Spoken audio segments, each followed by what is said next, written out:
ഈ ഓണത്തിന് അടിപൊളിയായിട്ട് റെഡി ആവാനുള്ള കുറച്ച് ടിപ്സാണ്. അപ്പം ഗെറ്റ് റെഡി വിത്ത് മീ. ആദ്യം തന്നെ നമ്മുടെ ഫേസ് നല്ലോണം എക്സ്ഫോളിയേറ്റ് ചെയ്യണം. അതിന് വേണ്ടി ഞാൻ പയറുപൊടിയും തൈരുമാണ് എടുത്തിരിക്കുന്നത്. എന്നിട്ട് മുഖം നല്ലോണം മസാജ് ചെയ്തതിന് ശേഷം 10 മിനിറ്റിന് ശേഷം മുഖം പോയി കഴുകുക.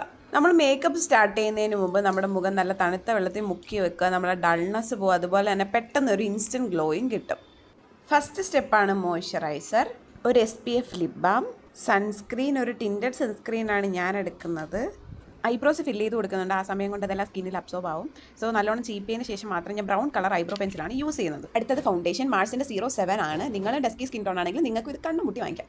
നല്ലൊരു ഫിനിഷിങ്ങിന് വേണ്ടി ഞാൻ ആ ഫൗണ്ടേഷൻ്റെ കൂടെ കുറച്ച് മോയ്സ്ചറൈസറും കൂടി ഇട്ടാണ് യൂഷ്വലി അത് തേക്കാറ്. അടുത്തതായിട്ട് ഞാൻ ബ്ലഷാണ് യൂസ് ചെയ്യുന്നത്. പിന്നെ നമുക്കൊരു സൺസെറ്റ് എഫക്റ്റിന് വേണ്ടിയിട്ട് നമ്മുടെ സി കർവിൽ മാത്രമാണ് ഞാൻ ഇട്ട് കൊടുക്കുന്നത്.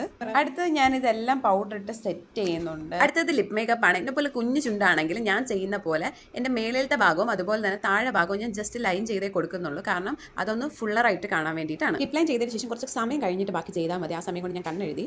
എന്നെപ്പോലെ തന്നെ നിങ്ങൾക്കും കുറച്ച് ഉരുണ്ട കണ്ണാണെങ്കിൽ കുറച്ച് നീറ്റ് എഴുതുന്നതാണ് നമ്മുടെ ഫേസ് സ്ട്രക്ചറിന് നല്ലത്. സോ നമ്മൾ ലിപ് ലൈൻ ചെയ്തിട്ട് ബാക്കി ചെയ്തില്ല. നമ്മൾ എപ്പോഴും ഫെസ്റ്റിവൽ സീസൺ ലിപ്സ്റ്റിക്ക് ഷെയ്ഡ് എടുക്കുമ്പം ഭയങ്കര ബ്രൈറ്റർ ആയിട്ടുള്ള കളർ വേണം എടുക്കാൻ. സോ ഇതൊരു മെറൂൺ റെഡ് ഷെയ്ഡ് ലിപ്സ്റ്റിക്കാണ്.